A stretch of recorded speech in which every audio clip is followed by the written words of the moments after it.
అభివృద్ధి చేసి సస్యశ్యామలం చేసి మన ప్రాంతంలో నీళ్లు నిధులు నియామకాలు అంటే ఇక్కడ చదువుకున్న వారికి ప్రతి ఒక్కరికి ఉద్యోగం, సాగు చేసుకునే ప్రతి రైతుకు నీరు, అలాగే ప్రతి ఒక్కరికి త్రాగునీరు అందించాలనే లక్ష్యంతో ఈ రాయలసీమ కోఆర్డినేషన్ కమిటీ నిరంతరం గత 3 సంవత్సరాల నుంచి కూడా ప్రజలను చైతన్యవంతం చేస్తూ అనేక పోరాటాలు చేసింది. అంటే ప్రజలు చైతన్యం తీసుకోవడానికి, మనకు రావాల్సిన నీళ్లు నిధులని తీసుకురావడానికి మరి గౌరవ ముఖ్యమంత్రి గారు అయితేనేమి, గౌరవ శాసనసభ్యులకైతేనేమి, ప్రతిపక్ష నాయకులకైతేనేమి, అలాగే మన లోక్సభలో ప్రతిపక్ష నాయకుడైన రాహుల్ గాంధీ గారికి అయితేనేమి, కమ్యూనిస్ట్ పార్టీలు అయితేనేమి, అందరికి కూడా వివిధ రూపాల్లో మేము ఈ ప్రాంతం గురించి వెనుకబాటుతనంపై పూర్తి విశ్లేషణాత్మక వినతి పత్రాలు కూడా వారికి అందజేయడం జరిగింది. మరి అందులో భాగంగా ఈరోజు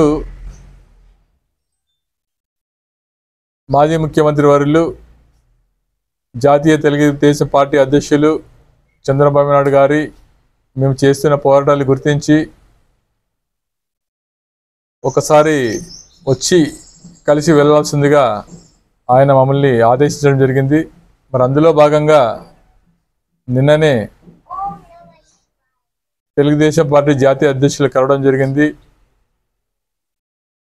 నేను చేస్తున్న పోరాటాలు కానీ అన్నీ ఆయన తెలుసుకొని నేను ఒక విశ్లేషణాత్మకమైన ఆదోని డాక్యుమెంట్ గురించి కూడా ఆయనకు అందించడం జరిగింది. మరి ఆదోని వెనుకబాటుతనంపై నాకు పూర్తి అవగాహన ఉంది. మీ ప్రాంతవాసులు జిల్లా కావాలని చెప్పి కూడా చాలా పోరాటాలు చేశారు. మరి అలాగే చుట్టూ నదులున్నా కూడా ఈ ప్రాంతం పూర్తిగా కరువు వలసలకు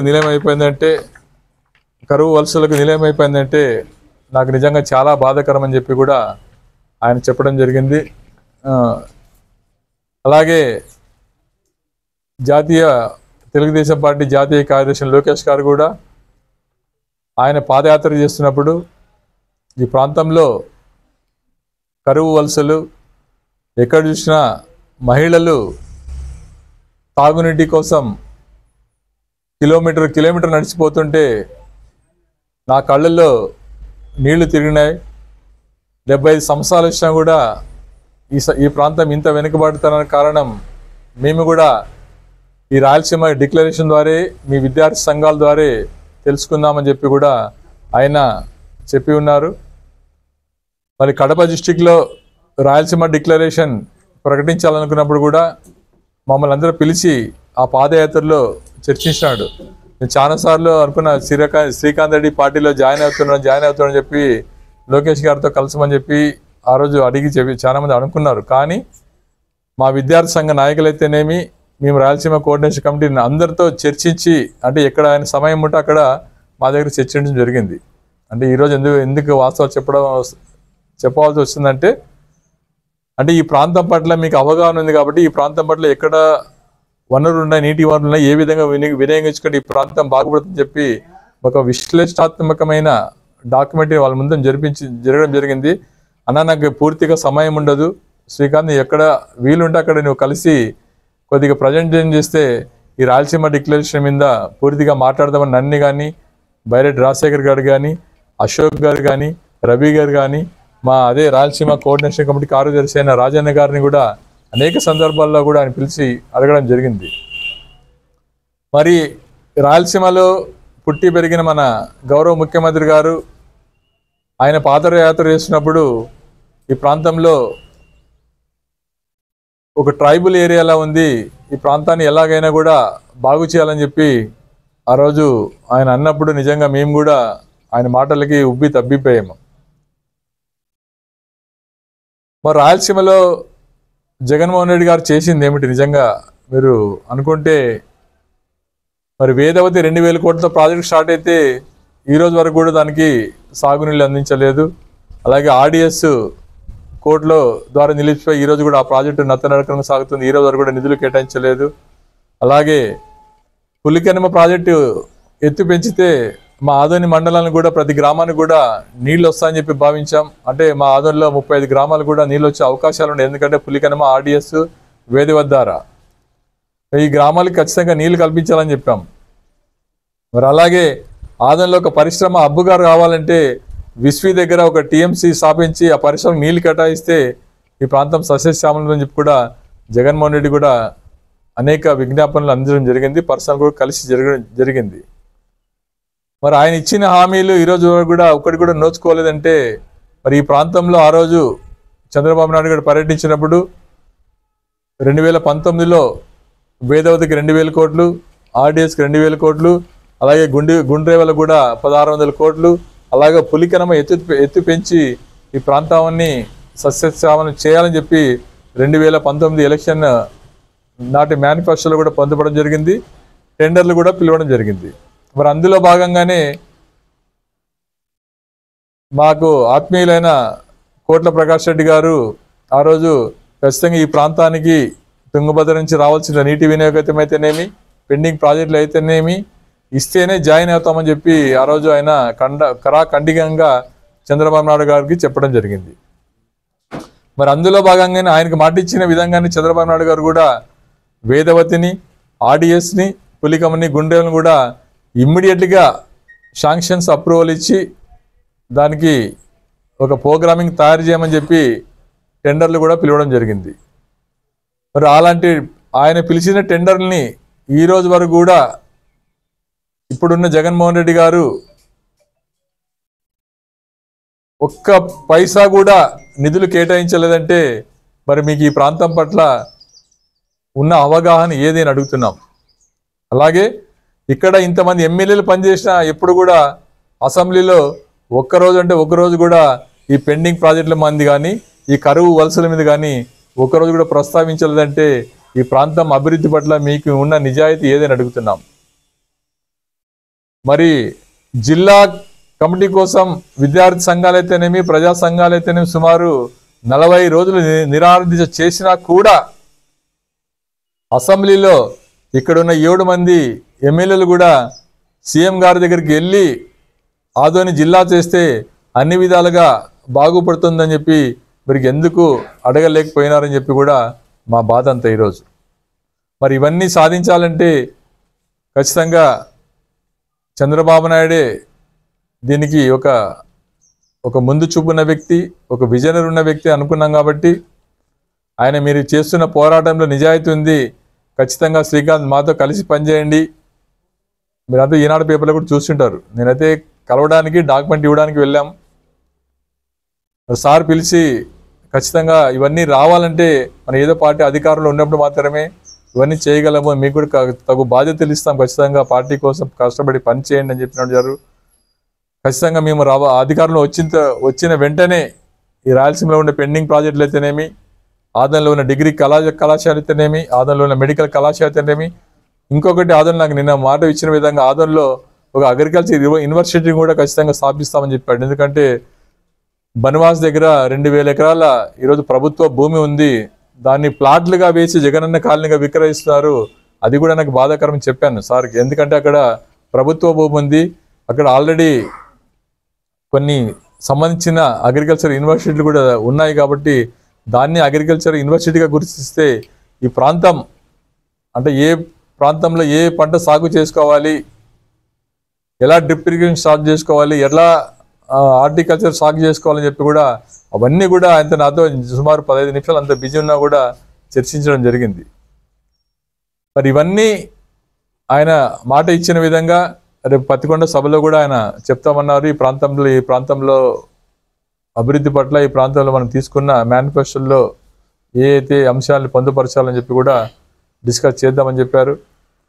అందులో భాగంగా ఈరోజు చంద్రబాబు నాయుడు గారి సమక్షంలో నిన్ననే నైట్ అనుకోకుండా మేము వెళ్ళడం జరగడం జరిగింది. ఆయన నాతో కలిసి పనిచేయండి శ్రీకాంత్ చెప్పాడు. కాబట్టి మరి అంత పెద్ద ఆయన ఆదేశాల ప్రకారం నిన్న తెలుగుదేశం పార్టీలో జాయిన్ చేయడం జరిగింది. అందులో భాగంగా ఈరోజు ఇక్కడ ఇన్ఛార్జ్ అయిన మీనాక్షి నాయుడు గారు అయితేనేమి, అలాగే ఇంకా చాలామంది ఆస్పిరెంట్లు ఉన్నారు ఇక్కడ. వాళ్ళందరూ భాస్కర్ రెడ్డి అయితేనేమి, గుడిసె కృష్ణం అయితేనేమి, ఫక్రుద్దీన్ అయితేనేమి, దేవేంద్రప్ అయితేనేమి, అందరూ కూడా రవూఫ్ గారు అయితేనేమి, అందరూ కలిసి పార్టీ కలిపి సలీం గారు, అంటే సలీం ఒక పెద్ద మైనారిటీ నాయకుడు, అలాగే ఆయన అభ్యర్థిత్వం కూడా అందరూ కూడా పరిశీలిస్తాం. పార్టీ ఎవరికి ఇచ్చినా మీరు కట్టుబడి ఉంటేనే పార్టీ బతికితేనే మనమంతా బతుకుతామని చెప్పి ఆయన చెప్పడం జరిగింది.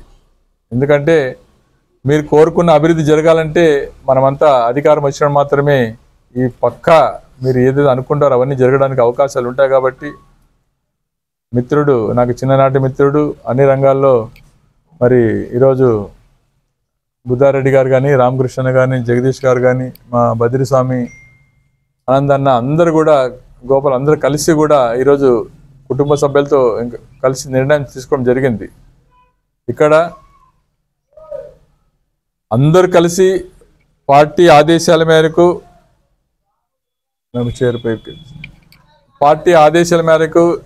లోకేష్ బాబు గారు ఆదేశాల మేరకు, అలాగే పార్టీ జిల్లా అధ్యక్షులైన బీటీ నాయుడు గారి ఆదేశాలతో అందరినీ సమన్వయం చేసుకుంటూ ఈరోజు రేపు ఇన్ఛార్జి గారి ఆధ్వర్యంలో మేమంతా కూడా మా కార్యకర్తలందరూ కూడా జాయిన్ అవుతున్నారు. వారి సమక్షంలో పార్టీని ముందుకు తీసుకెళ్ళి ఆదోనిలో తెలుగుదేశం పార్టీని జెండాని రెపరెపలు ఆడించి ఆదోనికి నేనైతే అనుకున్న ప్రణాళిక ఉందో ఆదోని జిల్లా చేయడంలో ప్రధానంగా ముందుంటాం, ఆదోని అభివృద్ధి చేయడంలో ముందుంటాం. అవసరం అనుకుంటే చంద్రబాబు నాయుడు గారితో ముఖ్యమంత్రి అయిన తర్వాత కొట్లాడి కానీ మా కోసం పని చేయించుకునే అవకాశం ఈరోజు కల్పించాడు. ఎందుకంటే అంత పెద్ద వ్యక్తి మా దగ్గర 15 నిమిషాలు డిస్కస్ చేసి ప్రతి అంశాన్ని కూడా పరిశీలించారంటే ఈ ప్రాంతం పట్ల ఆయనకు అవగాహన ఉంది అని అడుగుతున్నాను. మరి ఇన్ని సంవత్సరాలు మీరు ఎందుకు చేయలేదు, మీరు అడుగుతూ ఉండొచ్చు అని కూడా ఆల్రెడీ ముఖ్యమంత్రి గారు ఉన్నారు కదా, ఎందుకు చేయలేదు అనుకున్నా. కానీ అంటే ఇప్పుడు ప్రధానంగా ఈ సమస్యలన్నీ కూడా ఈరోజు వినిపించాం కాబట్టి, రాష్ట్రం విడిపోయింది కాబట్టి చేసుకునేందుకు ఎక్కువ అవకాశాలు ఉంటాయని చెప్పి ఆయన చెప్పడం జరిగింది. నేను గుర్తించాను కాబట్టి మీ ప్రాంతంలో అన్ని ప్రాజెక్టులు కూడా శాంక్షన్ చేయడం జరిగింది. జగన్ గారు అవన్నీ కూడా అటకెక్కించడం జరిగింది. నిజంగా నాకు బాధాకరం. అలాగే ఈ రాజకీయ కక్షపూర్వంతో ఆయన్ని 52 రోజులు లోపల వేయడం జరిగి కూడా చాలా బాధాకరం.